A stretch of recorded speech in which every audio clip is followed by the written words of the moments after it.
Hello, college sports fans across the great state of Michigan and across the beautiful country of the United States of America. We are Union of the State, the only podcast bringing you fan-driven insights into the greatest and hottest college sports rivalry in the whole nation, Michigan Wolverines versus the Michigan State Spartans. We got a great podcast for you today.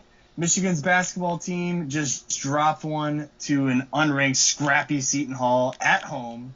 But before we get into that, we have to start with our football teams as we head into the second to the last week of the season. Michigan State took what they were supposed to do against an unranked Maryland Terrapins team, and Michigan grinded out one in Happy Valley. We're going to first start with both of our 9-1 teams in East Lansing. We're going to start with Michigan State versus Maryland. And you know what, Rick? I got to ask you, how's your blood pressure doing? I know we only got 2 weeks left, and the best is yet to come. Blood pressure's good. Overall, we're happy. Some big news came through that we'll get into later, ultimately regarding the future of this Michigan State Spartans football team. But you know, this was a big game. Offensively, they bounced back in a big way, putting up a 40-burger on the Maryland Terrapins. And, you know, the defense was able to stabilize itself. There were some moments early where it started to look like the Talia Tagovailoa and Okongwu show, but ultimately Michigan State was able to take away an early drive in the third quarter that proved to be the sort of early nail in the coffin on that one, and kind of allowed the Kenneth Walker to come in and cruise this one out to the finish as he goes for about 148-yard rushing, add in 29 yards receiving and 2 rushing touchdowns. So, you know, K9 is looking good, offense is looking good, defense, you know, stayed past work in that progress. game. Exactly. Work in progress. Nope. But Kenneth Walker adding to that Heisman resume, eh? Yes, sir. And they're just, some of the, semi-finalist nominations for some of the awards are coming in. He's looking to be involved. So, at this end, I'm really hoping that he gets the invite out there to New York for the Heisman ceremony. He's going to have 2 big games to do it. I think that's probably the biggest difference between him and the other candidates is just the level of games MSU has in front of them with Ohio State and Penn State in back-to-back weeks to close out the season. So, regardless of what the team does, if Kenneth Walker is able to show out, he has the ability to put up some good numbers, good performances against some highly touted defenses ultimately, with some NFL-ready players. It is still anybody's conference, the Big Ten East, between Ohio State, Michigan State, and Michigan. Obviously, 2 of the teams which we cover every single week. It's anybody's conference. Anybody can make it to the Big Ten East. And with the exception of Michigan, everybody has the destiny in their hands, right? I mean, it's if you're going to win out, you're going to make it. Michigan needs a little bit of help for Michigan State to lose this coming weekend, but we'll get to that in a second. Want to first cover the games that happened last week. For our Penn State fans, you've been unfortunately eliminated too, if you didn't know. But yes, it is ultimately a 3-headed monster there in the Big Ten East in Week 12 here of college football. Very exciting for all teams involved. So before we get into the discussion of Ohio State, which both of our teams are going to have to come to terms with here in 1 or 2 weeks respectively, why don't we start first with Michigan State and Maryland? As you mentioned, the game sort of showed a little bit of Michigan State's weaknesses at first, but it looked like they were able to sort of overcome what has previously given them problems in the past, and they were able to come out with a nice win. The best way to fight offensive firepower is with offensive firepower. And MSU got that started early with a little flea flicker to get, I believe, their flea flicker numbers to 4 and 6 on the year for success, and that resulted in 4 touchdowns. So when they successfully complete a flea flicker pass, it goes for 6. And that ultimately, it looked like a little bit of an offensive showcase. As I mentioned, the highly touted QB there at Maryland, the younger brother of the NFL starter Tua, was able to show some of his flash. He had a big 50-yard run, which set up a score for them. Shout-outs to Penny Boone, the running back for Maryland, who is a Detroit native, 4-star recruit from the 2020 class that went to Maryland. He got a touchdown on that drive. And I believe they were able to put 21 in, to that point I mentioned, that early third quarter. Early in the third quarter there as it started. They had 21 points, looked like they were driving to answer back a Michigan State touchdown, and the MSU game ball for me has got to go to Noah Harvey, the inside linebacker, filling in for the injured starter, Quavarius Crouch. And he had a goal line pick there and then, opted to return it for 35 yards. And that was ultimately the, momentum swing for Michigan State. And they never looked back as the defense did not allow another score from Maryland at that point. So, as I mentioned, the defense really stabilized itself. They were doing some 3 safety lineups to try and, fill the void that is the injured cornerback spot. But ultimately, with the tight end who they got, who's, looking to be an NFL draft pick, and Okonkwo there, he, was able to take advantage of it, hurdle safety and linebacker for a touchdown at one point. So a lot of athletic plays by the big man. But ultimately, once they were able to kind of get that situated there, put the gloves on him, then they were able to keep it all in front of him and really not give the Terrapins any breathing room.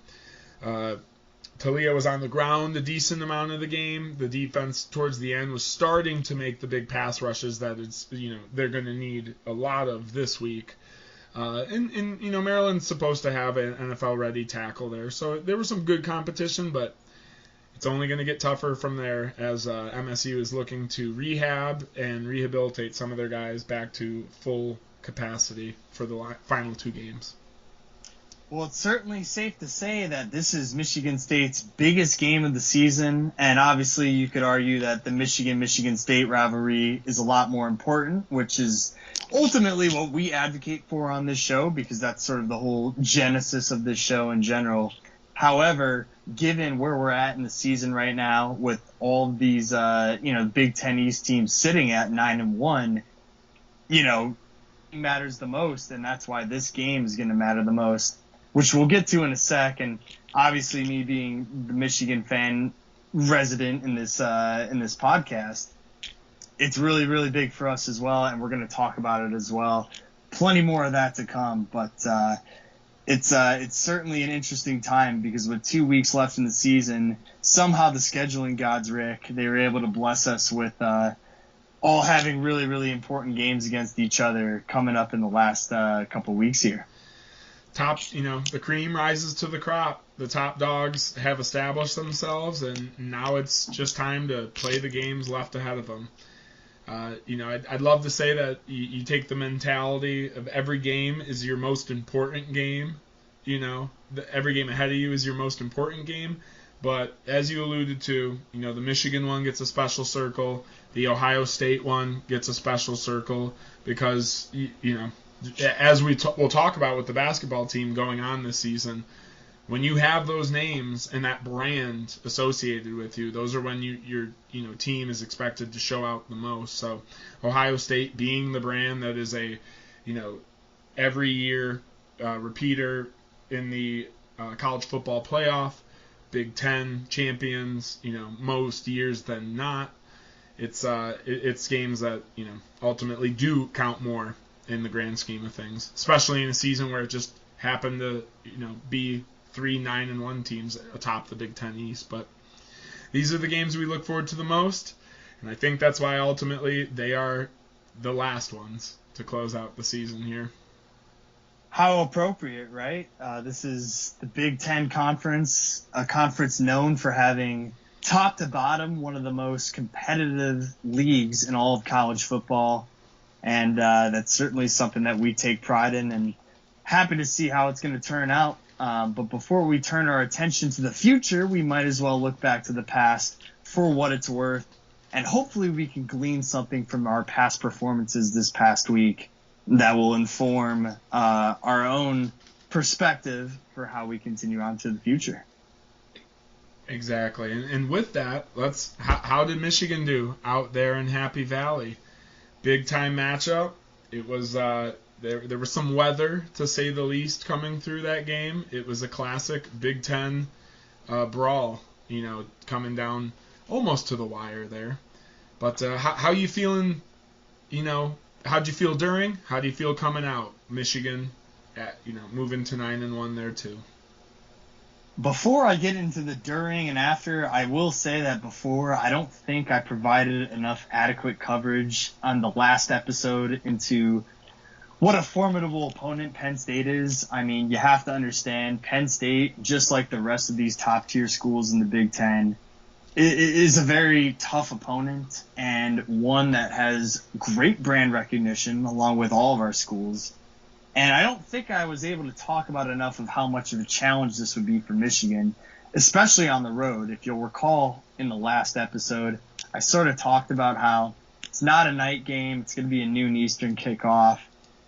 They've already kind of used up their proverbial whiteouts in addition to their night game. So I kind of wrote Penn State off. But one thing that I wasn't able to account for was the sort of battle that both of these teams always provide each other. And another thing that I didn't cover in more certainty was that both of these coaches kind of come from a similar sort of background, in that the Penn State fans look at James Franklin the way that the Michigan fans look at Jim Harbaugh, and that both have sort of come a little short when it matters most in these primetime games. I saw this statistic that I didn't really put into perspective at the time, but here in hindsight, I'm able to articulate a little bit more. It's like James Franklin going into this game was 2-12 against AP, top 10 ranked opponents. 2-12. And where have you heard that before, Rick? I've talked about this on this show multiple times. I was gonna say, I thought you were reading me some Jim Harbaugh stats there for a second. I'm just kidding. It's almost like deja vu, right? Like I feel like I'm almost repeating myself because Jim Harbaugh, I just said James Franklin was 2-12 versus AP top 10 opponents. How about Jim Harbaugh? 2-9 on the road in general versus AP ranked teams. And I've talked about it on this show in length before, how he's very bad against underdogs, which Michigan was a 1-point underdog coming into this game. But in general, on the road against teams that are ranked, which even though the CFP didn't give James Franklin and the Penn State Nittany Lions their due credit, where they were unranked in the CFP, they were still ranked number 23 by the AP poll. And in those games, Jim Harbaugh was 2-9. Especially on the road against these AP-ranked teams. So both coaches have kind of heard the same sort of kickback against their own teams. Like, you don't win the big games when they matter. And that's certainly something I've discussed on this show. But it's certainly something as well that I think a lot of fans that aren't as privy to the Penn State relationship, they don't understand that James Franklin's in the same boat. So both coaches kind of come into this game desperately needing a win to sort of prove themselves going forward. And I would argue that Michigan was a little more desperate, given that nationally they've only had one loss.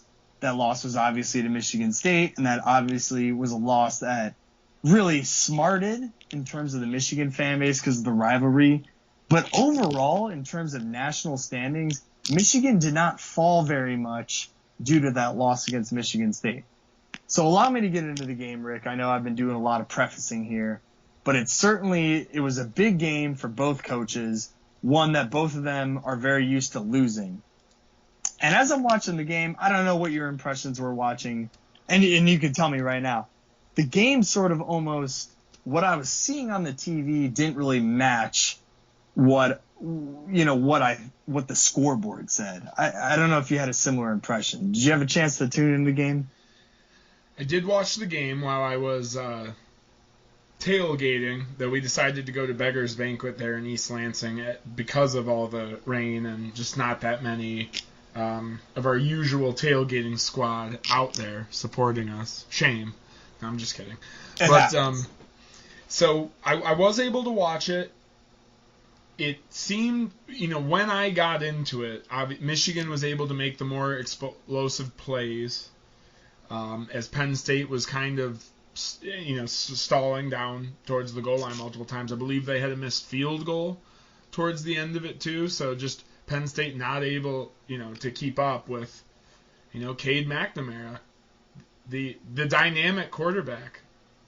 Well, it ended up being a fake field goal. We'll get into that. But originally watching the game, Michigan has had sort of a history of slow starts in Happy Valley, and the first quarter of this game was no exception. They actually had 2 3-and-outs, only ran a total of 6 plays. Meanwhile, Penn State ended up running, and ESPN was very happy to remind us of this the whole time. They ended up running about 15 to 20 plays and amassing over 150 to 200 yards. But watching the game off the first possession, Michigan actually got 3 sacks. One of those was an intentional grounding called against Penn State. But as you're watching the game, you're seeing Michigan's dominance on defense. You're seeing these third down conversions, right? So they had a 3rd and 17 conversion. They had another long third down conversion, I believe it was 8 yards. And you're watching the game and you're seeing, oh, well, if there's 3 sacks going on, how could Penn State be making any progress? Well, they get to a point where Michigan calls a timeout. I guess they suspected sort of a fake punt or whatever. And they end up coming back from timeout. And what do you know? Penn State runs a fake punt, and they get the first down, and they end up getting a field goal. And despite all the dominance that Michigan's defense showed, Penn State was still able to come away with points. So it was almost like my eyes were deceiving me, like, hey, I'm seeing Michigan's defense dominate, but somehow Penn State's still able to make it down the field.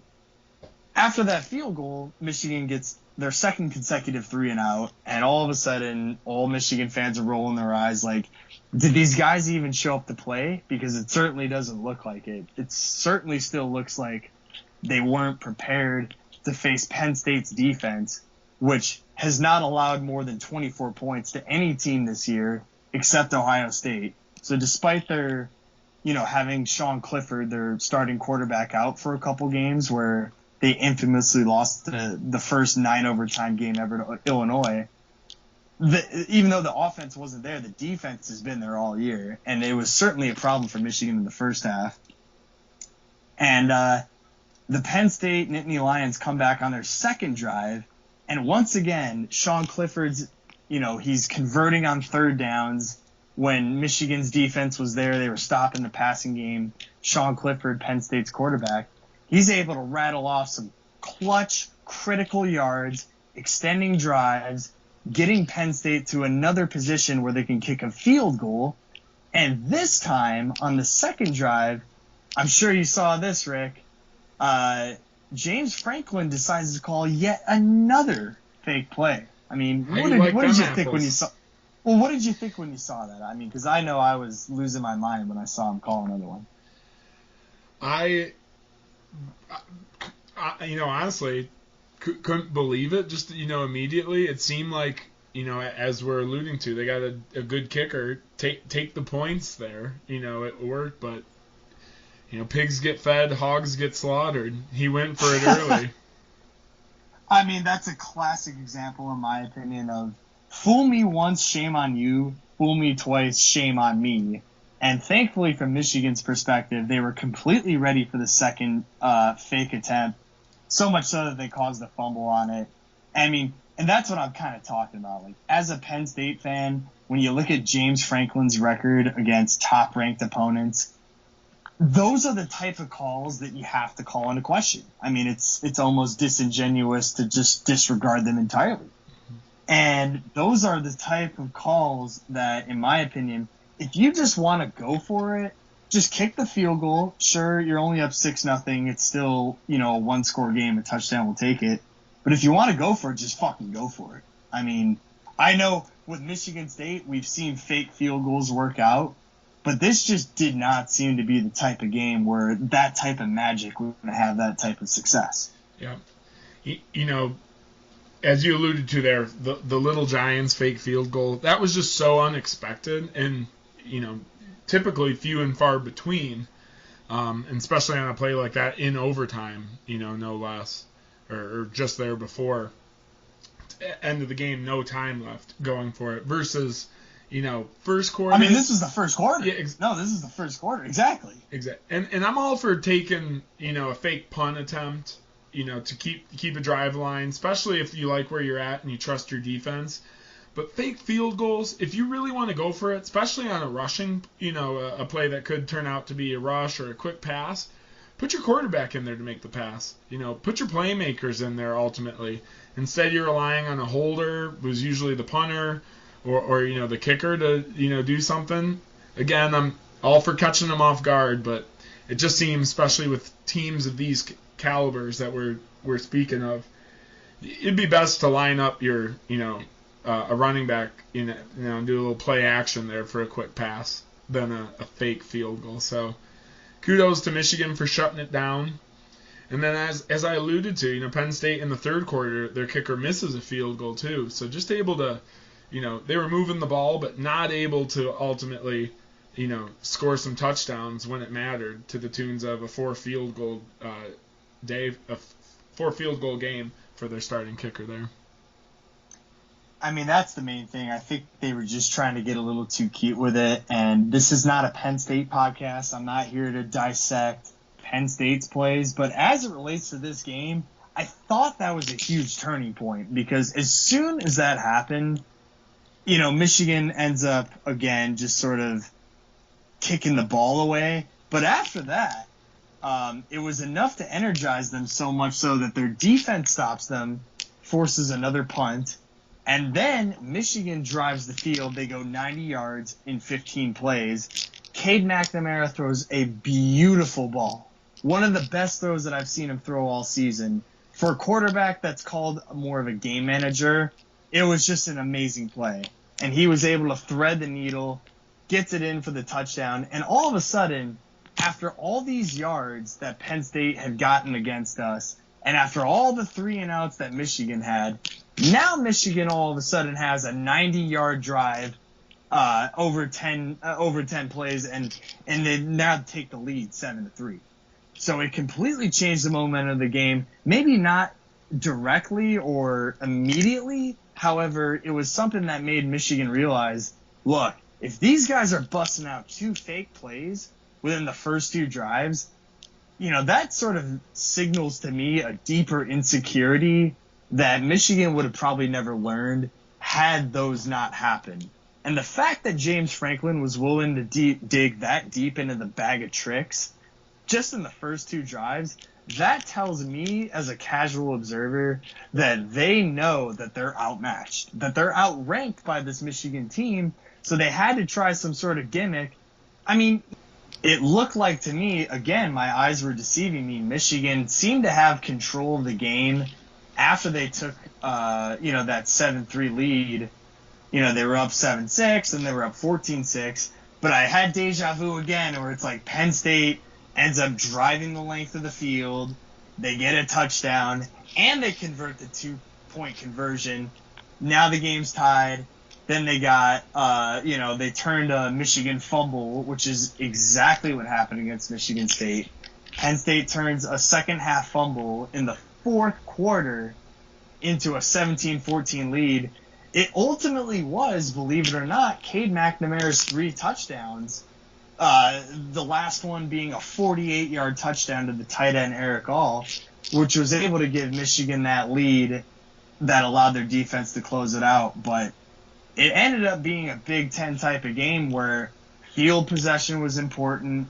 You saw a review in the first half where Michigan had to challenge something, where a ball went into the end zone and they got it down to the 2-yard line. It was a field possession turnover game. The 48-yard touchdown by Eric All sealed the deal, and then the defense kind of had to lock it down at the end. But as I was kind of mentioning in the last episodes, Cade McNamara seems to do better on the road than he does at home.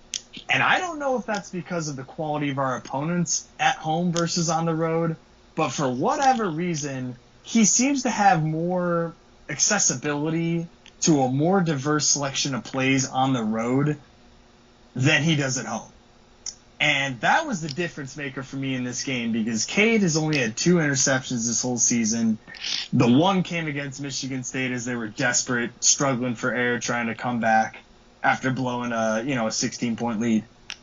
But other than that, I mean, he has proven himself capable of taking care of the football and putting Michigan in a position to succeed on the road that we haven't seen at home, where it seems like the play selection is more dominated towards the running game. And so with that, I'll leave it to you. We can move on if you want, but that is what I've noticed so far. It's going to be critical, not against Maryland as we're on the road, but for us looking forward to Ohio State, a week ahead of you guys, we're going to have to take them at home. Is Michigan going to play the conservative route, or are they going to open up the playbook like they did on the road this whole year? We'll get into that later, but those are definitely some of the big takeaways that I noticed from this game. Was a great, closing victory for, one of the top, against one of the top programs there in the Big Ten East for Michigan. I don't think defensively for sure. Defensively and offensively, making big plays when it counts is always important. Showing the ability to do it against a Penn State team that was fighting. At home.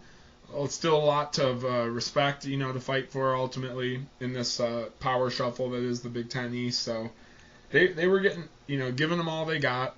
Michigan was able to close it out with some impressive offensive plays and, ultimately move on. I don't think we're going to need on the road Cade here against Maryland to close that one out this coming week. No.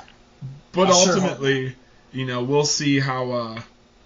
We'll see how he fares, going up against a Maryland team, where let's hope that they gun it out a little bit for him. Maybe run some plays that just help him practice for those, bad boys in the playbook. Not giving anything away as you can save it all at this point, basically, till Ohio State. If you're old Jimmy H. down in Ann Arbor, from where I'm at. Absolutely. Well, I know we've talked enough about the pass, Rick. I think it's time to move on to what everybody's really looking forward to is these last 2 weeks of the season. Before we get into that, just want to set the table. If Michigan State wins out, they win the Big Ten East. If Ohio State wins out, they win the Big Ten East. In order for Michigan to make it into the Big Ten championship game, they do need Ohio State. They're going to have to cheer for Ohio State for once in their life to beat you guys, and then hope that we ultimately beat the Buckeyes in the last week of the season. So it's crazy. That sounds like something you would do against your biggest rival. So, okay, Joe, I get it. You're cheering for Ohio State to beat Michigan State. That's the tides are changing a little bit there. Cheering for the Buckeyes, eh? Ooh. Is it not a love-hate relationship? I mean, sometimes you got to keep your you just your don't know which close. one's the difference over there right now, love or hate. But love to hate them is for sure. So I mean, if we beat you guys, that would not be the case. But otherwise, keep your friends close and your enemies closer. So let's move into your guys' college game day matchup against Ohio State. It's cool. Michigan is, consistently worried about Michigan State there. You heard it here first. Before we jump into that, I do want to mention, and full disclosure, we're recording this Wednesday night here.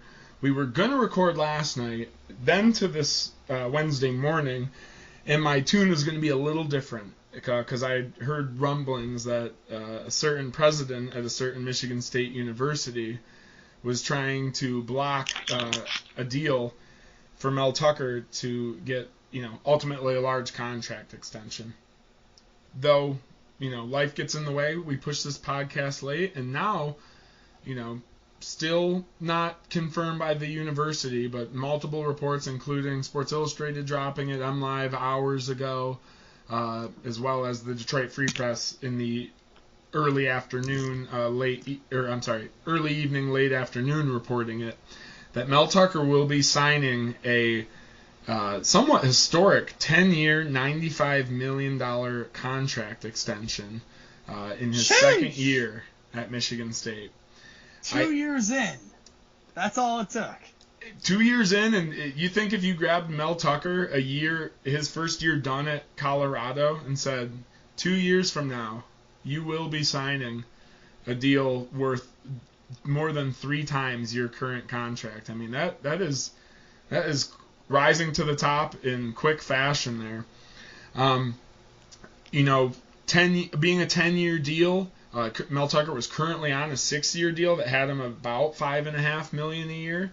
So I think the 10-year deal more or less shows that, hey, the university's saying you're not looking elsewhere. LSU, USC, these jobs coming up, this is, lock you in for 5 years, uncontested. Because when you're on the back end of that deal, there's always movement, there's buyouts, things happen. We'll see there. But this is one to let him just focus on recruiting at Michigan State. He's not interested in other deals. There's no reported figures about what's going to be signing bonus, what's coming in yearly, though it's figured around $8 million a year guaranteed, with incentives to then bust up, through to that 9.5 number that comes, just dividing it by the time. That's more than Harbaugh, for sure. That is absolutely a massive deal, and it's a massive showing of faith from Michigan State. There was a lot of rumors going on during the season, like, would Mel Tucker leave or whatever, but I never thought he had any chance of leaving at all. Did you? Because this is certainly something that he's looking to build a program right now. And Michigan State, just because they didn't have D'Antonio, that doesn't mean they're going anywhere. If Mel Tucker can play the transfer portal as well as he has over this past year, that tells me that he knows what he's probably doing on the recruiting end as well. This was no accident.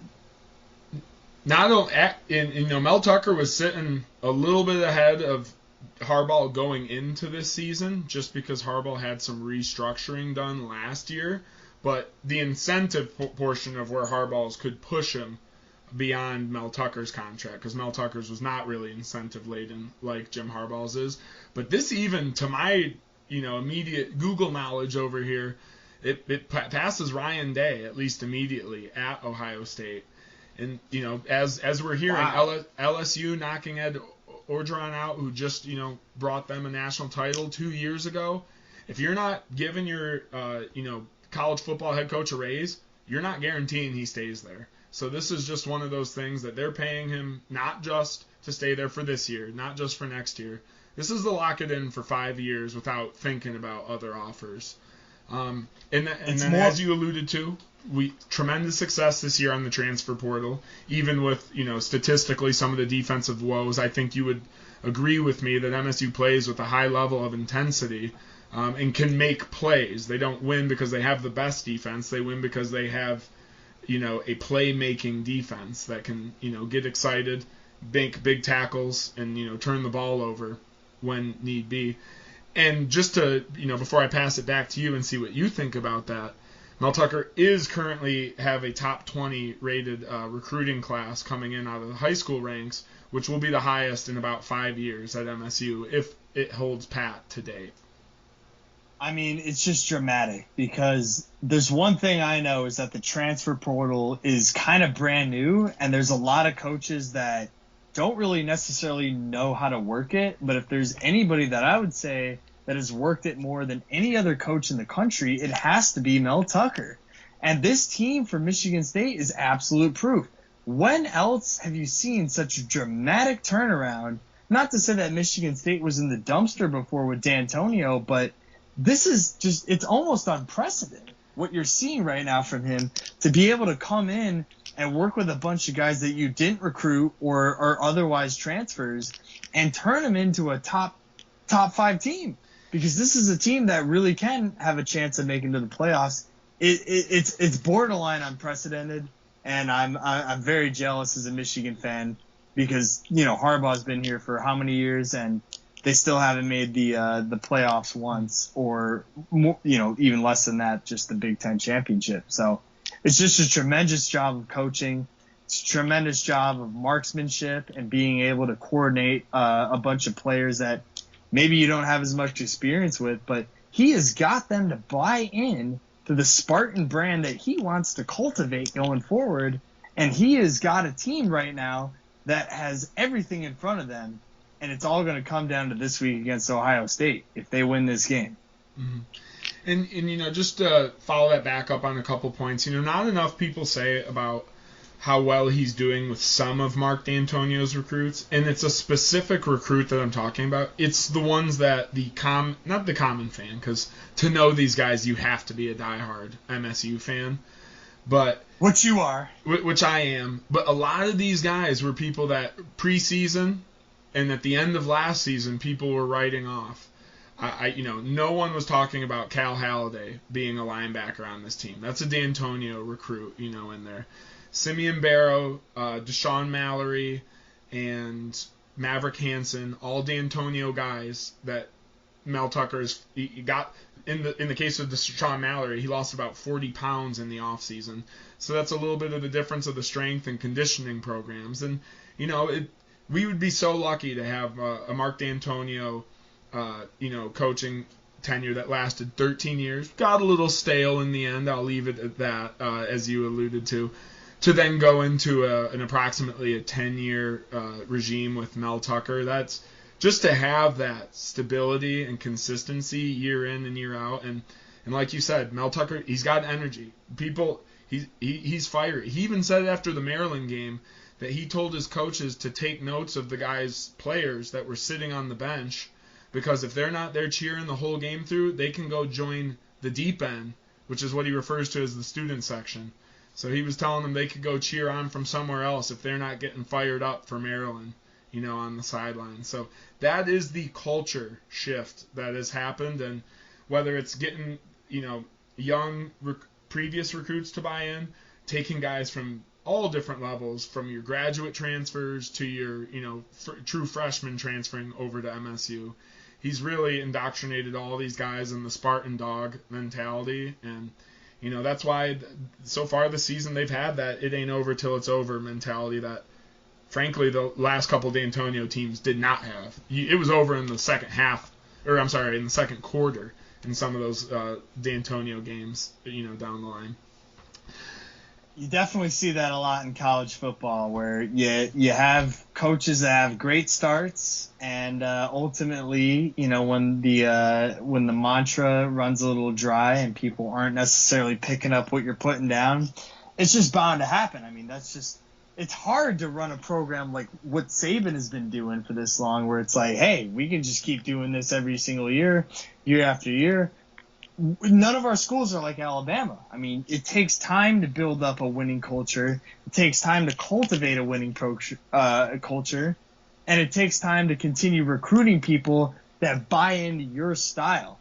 I mean, even Harbaugh in his first year, I think a lot of people, which is including me, why we were so surprised that we were doing so well right off the bat was that, hey, nobody that Harbaugh is working with here were guys that he recruited. And we did pretty well for the first year. If it wasn't for he had trouble with the snap, you could argue that Michigan probably would have been in the Big Ten East championship game, other than the beat down to Ohio State. So it's definitely something to take note of. This is not something that is as easy as people think it is.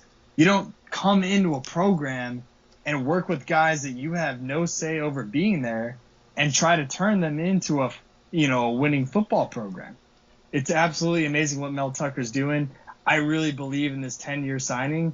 And I think as a Michigan fan, we're a little nervous about that. This is about to be another 10-year war. Whether Harbaugh's there or not, this is a big problem for the state of Michigan, especially if you're a Wolverines fan.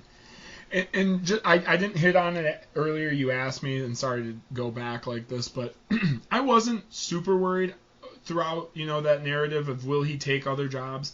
I think it was just the convenient story with the way he told Colorado, I'm in, but then MSU pulled the Brinks trucks up and, dropped off the bag there, and he's like, got to do what I got to do.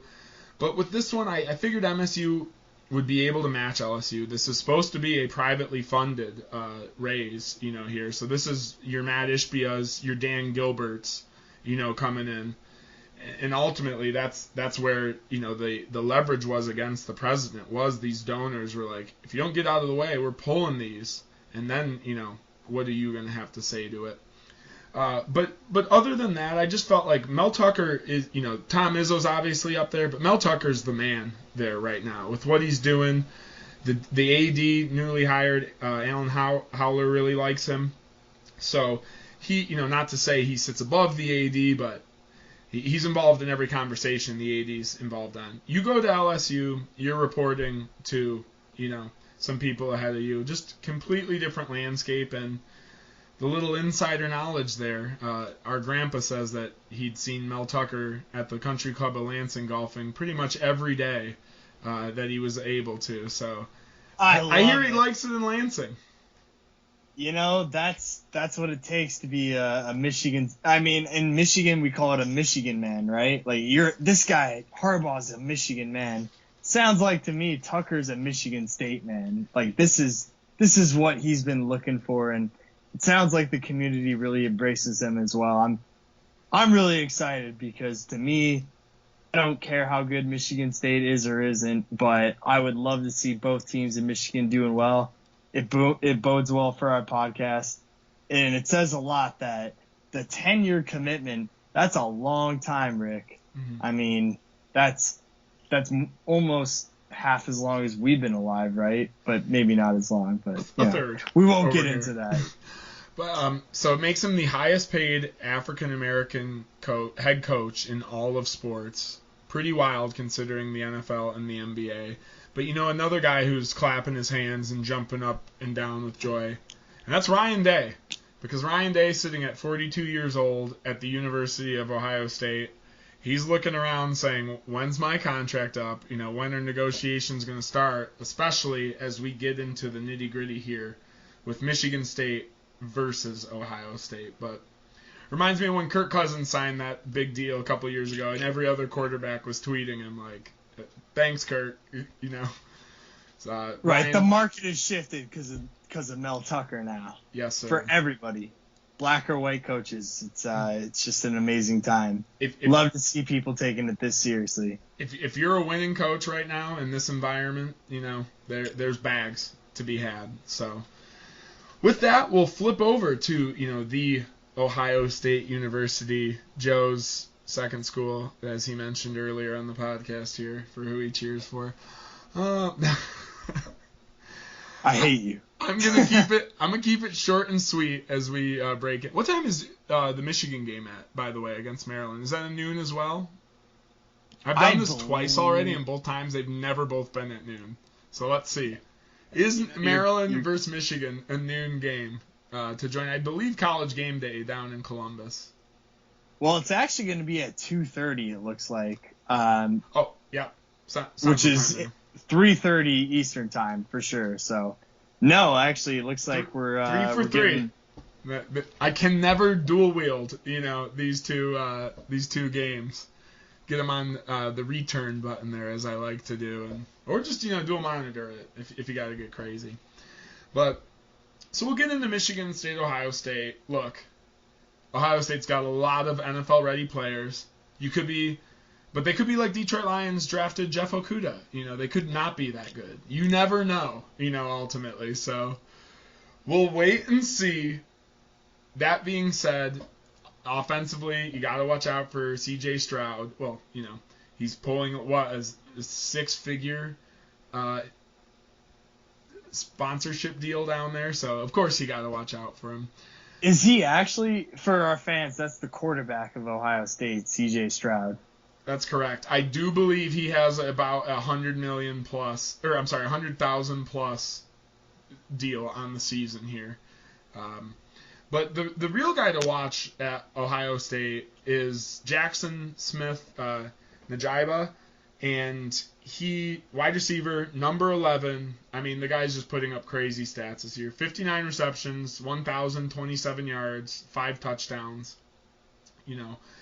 Just a do-it-all sort of player, and big-bodied. He was the number 29 ranked high schooler coming out of that 2020 class, of the whole nation. So that's the kind of studs that Ohio State is used to, sporting on both sides of the field.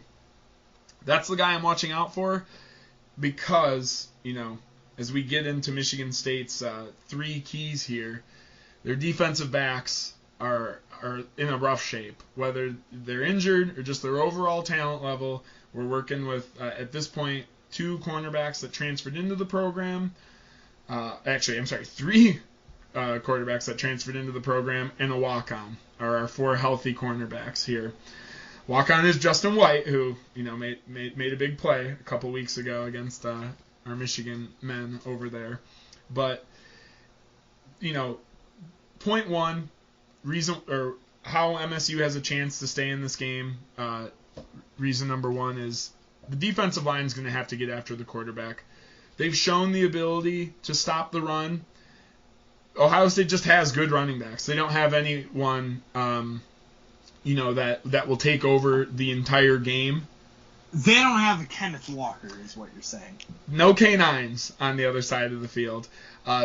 Again, they got playmakers, but MSU is good at stop the run, but now you have to flip the script, and you have to have your most aggressive game getting after C.J. Stroud, the quarterback there for Ohio State.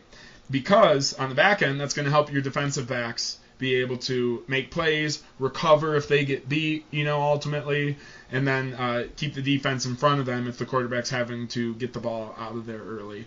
So the defensive line needs to support this banged-up secondary. The safeties are going to be playing safety net, for lack of a better term, the entire day, trying to keep them in front of them, but Xavier Henderson, Angelo Gross, and Darius Snow will be called upon to make, said big plays, maybe turn the ball over once or twice there, for Michigan State. Next is you got to, turn the offense on, and you got to, keep the fire going all day long. You need to have your most explosive offensive game because, truthfully, to win this game, you're going to have to score back and forth, a la Michigan State, not to say Western Kentucky because we got ahead real early on that one and then, helped bolster it up, but you're not going to be able to take your foot off the gas offensively.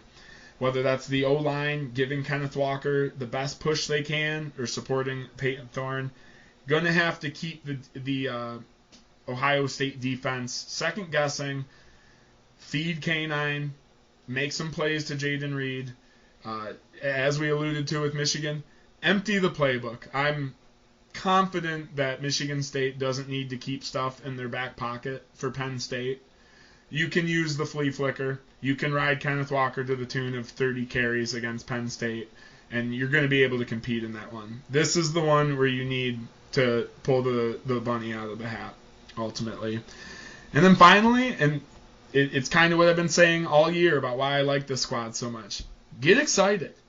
You have a chance to play for the college football playoff in a year where Vegas thought you only were going to get 5 wins, give or take, And so do we, for what it's worth, both of our teams. Yes, sir. You're playing with house money. You're going up against the big dog, the guy everyone assumed at the beginning of the season. Why even have it? You can just plug Ohio State into a 4-team, college football bracket. So you get excited, make plays on both sides of the ball, and you know what?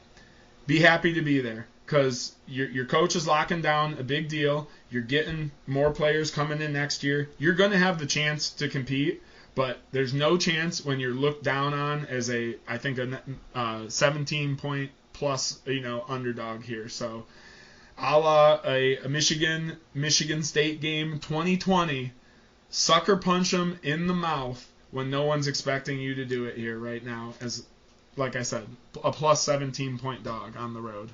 Hold on a sec, Rick. Is it really 17.5 points? That was what it debuted at about Sunday night. So I have not checked it. Oh my gosh! But this is a Ohio State team that just put a 31-point win on Purdue, and that's with the Purdue quarterback throwing 390 yards against Ohio State.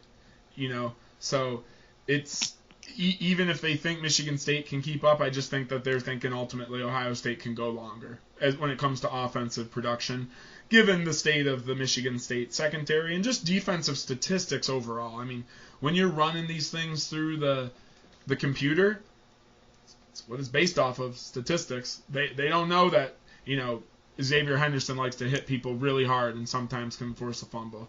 They don't know that, certain games can hype people up, like a Michigan State rivalry, for a Chuck Brantley to, make the play of his career as a true freshman on the field there to help ice the game. Like, those are the intangibles that I think MSU will carry in, along with their secret weapon. Not so much a secret, but Kenneth Walker III. You got a shot to shock the world. Not saying the biggest one, but there's always a shot. You bring up a lot of good points, and it's interesting because low key the Michigan State-Ohio State rivalry has been, it's not even low key, it's been a lot more competitive than the Michigan-Ohio State rivalry. I mean, I look back to I think it was 2015 matchup where Michigan State beats Ohio State, and you got Ezekiel Elliott, the running back for Ohio State, crying like, I ain't never coming back to Ohio State anymore. We're going to the pros. There are games like that which Michigan State has been able to play the spoiler, and I don't know if that's because Ohio State doesn't treat Michigan State like a true rival, but they damn well should, because Michigan State has been as competitive and more times than not than Michigan has, and that has cost Ohio State in a couple of matchups. When I look at this game, I look at Ohio State's record. You'll recall that they lost to Oregon back in September, actually on September 11th. Here's who they played since then, Rick. They played Tulsa, Akron, Rutgers, Maryland, Indiana, a decently close game against Penn State. Then they went back to Nebraska.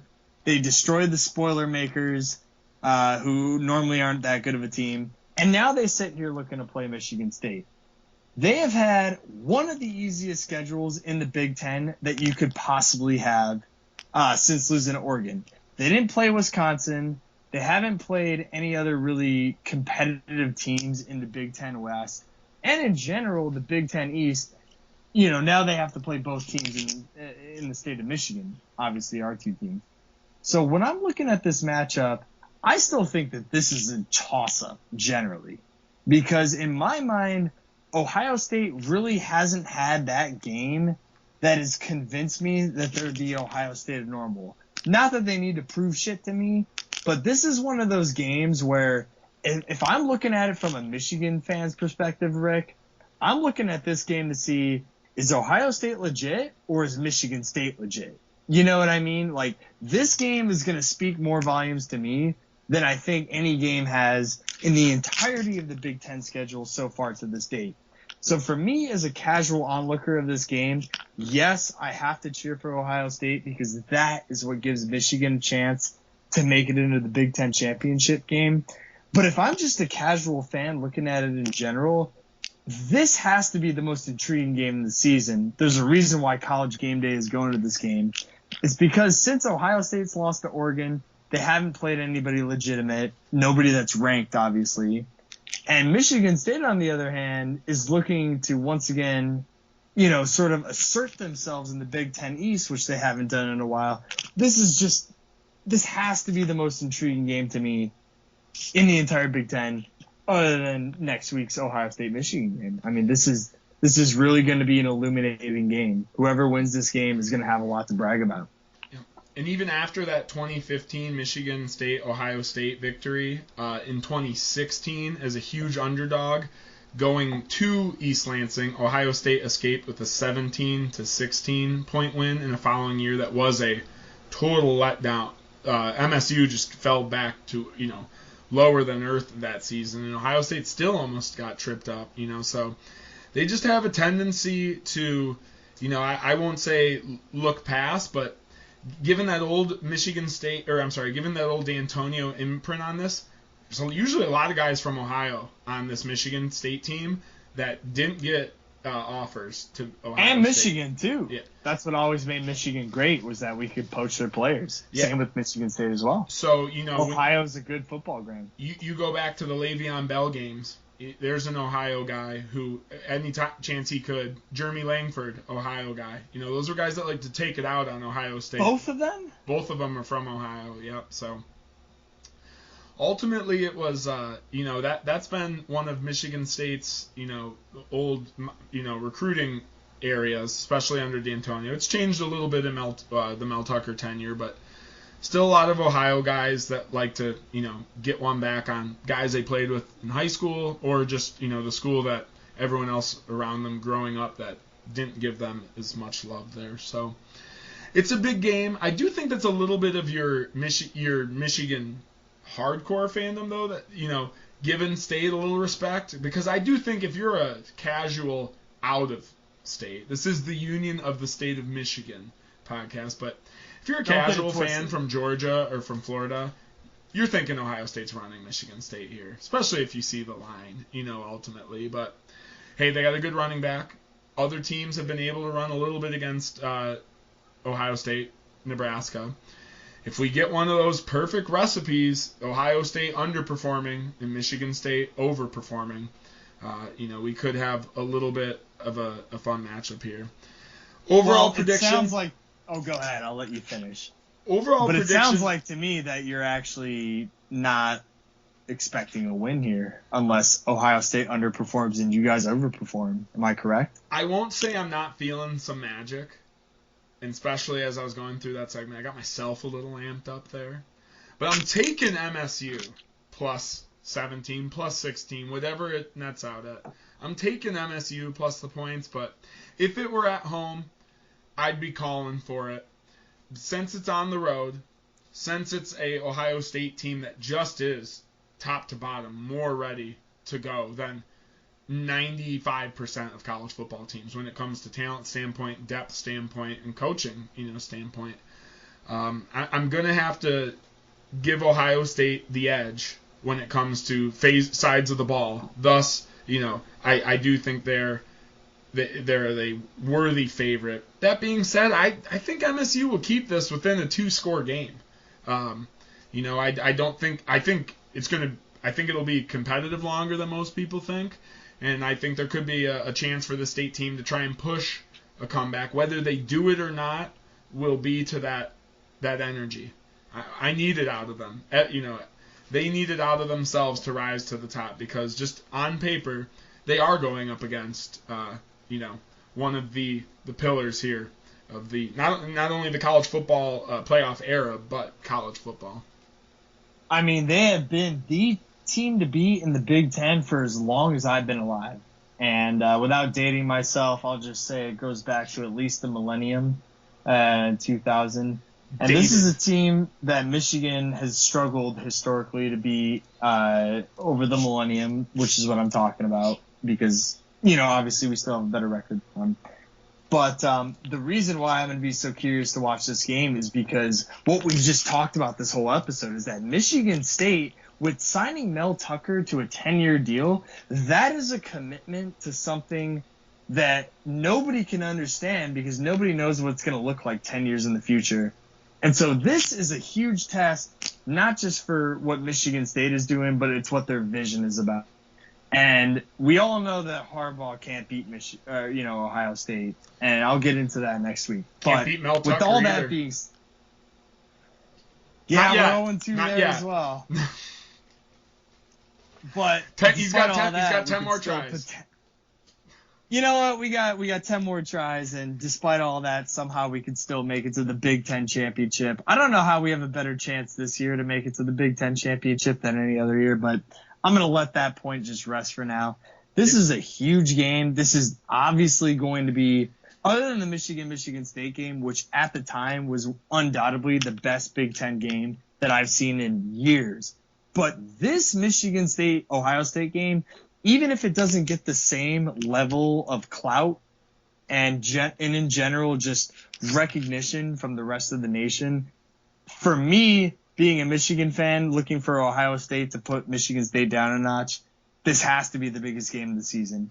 and I know Michigan State feels the same way, even if this isn't the biggest rivalry that y'all have ever had. This is the fucking main title UFC match main event. This is the game that is going to decide the whole thing. I believe it or not. Because if you guys lose, it just comes down to Ohio State, Michigan. But if you guys win, so long as you beat Penn State, it's going to end up being your guys' game. So big game for Mel Tucker.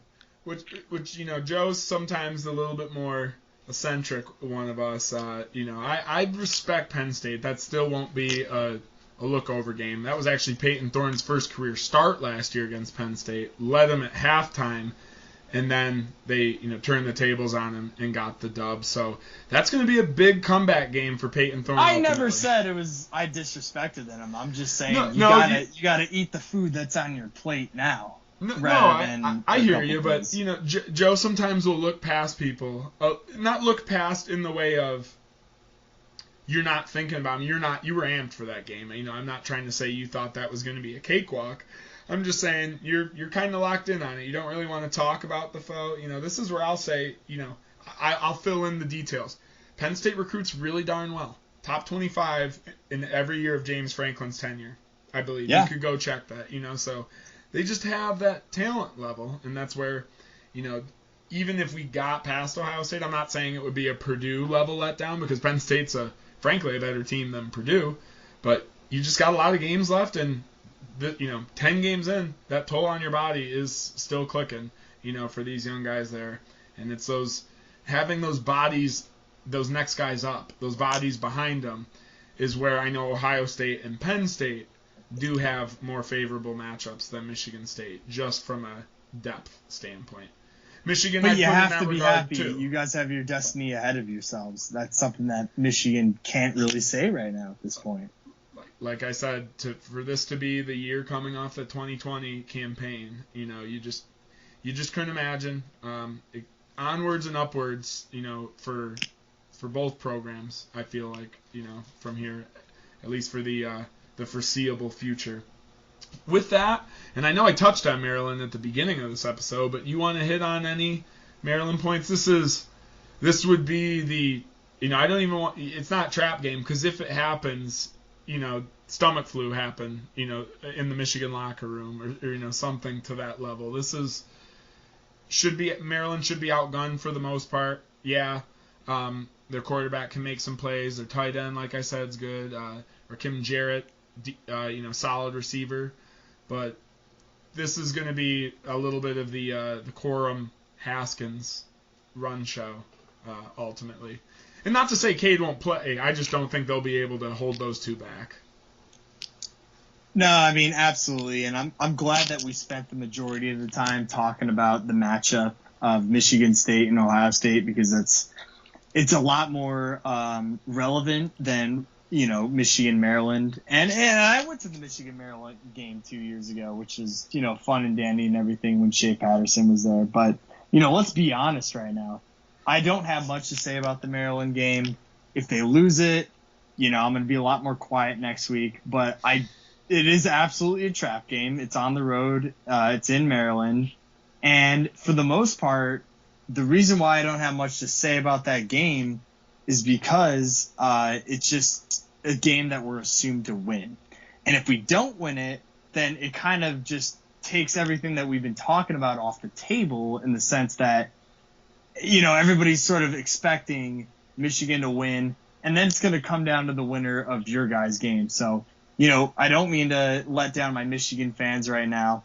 Blake Corum, according to Jim Harbaugh, he's still kind of keeping mum about his status. But I'm never worried about, who's running the ball for us or who's passing the ball for us or what our defense is doing. I think the biggest threat to Michigan and their offense has always been and always will been, and it has been throughout Jim Harbaugh's whole tenure, it's the play calling. Because the play calling is the single biggest detriment to us. If you look at the first quarter against Penn State, the reason why they had 2 3-and-outs for Michigan was because, they didn't want to open up the playbook. It was some super conservative stuff. And so all I'm going to say for the Maryland game is that I expect us to do what we have to do to win. I still think Michigan this year has been better on the road than they've been at home. And a big part of that has been because of the quality of our opponents that we played at home have been a lot easier to just simply just choose to run the ball over than they have been on the road, like it's been against Wisconsin, Nebraska, Penn State. So expect Michigan to win. Expect them to actually be as conservative as they probably have been at home playing inferior opponents. But I don't expect Harbaugh to break out any new bag of tricks, which they may have or may haven't against these current opponents that they have played on the road so far. So it's going to come down to this Michigan State-Ohio State game. I'm glad that we dedicated the time to it, but it's certainly going to be Michigan. I don't see how they can't look forward to the future a week because of who they have to play next week. I mean, it's the Michigan-Ohio State game. It's the rivalry game. Mm-hmm. So without a doubt in my mind, Rick, we're going to be, and by we, I mean Michigan is going to be watching the outcome of that game.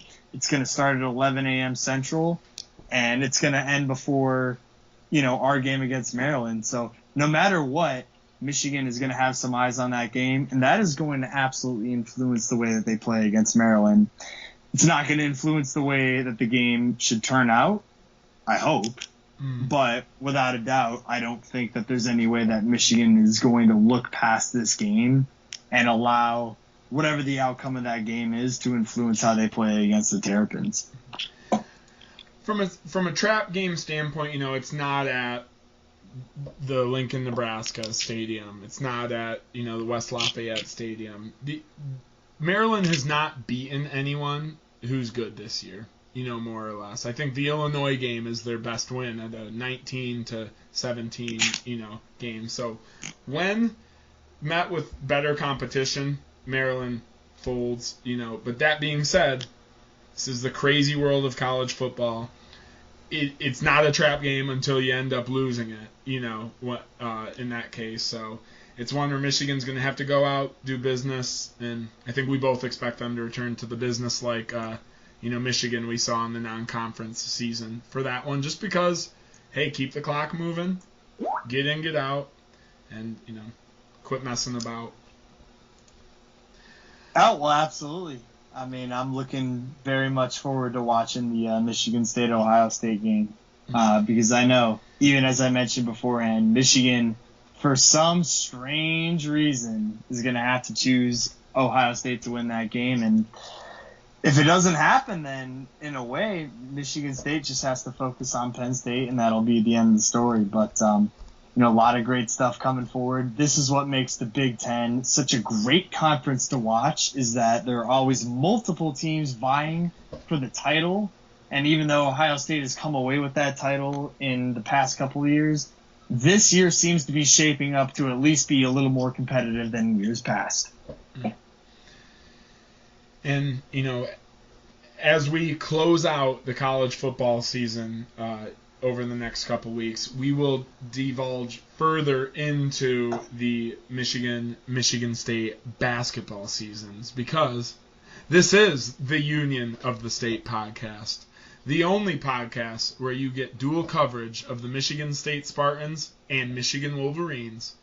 I'm Good Guy Rick. And I'm Chicago Joe. And as always, we appreciate you listening. Please like the video, share it with your friends, hit us up in the comment section, get those mailbag questions in after you subscribe to the channel on YouTube and follow us on Spotify. Go green. And go blue.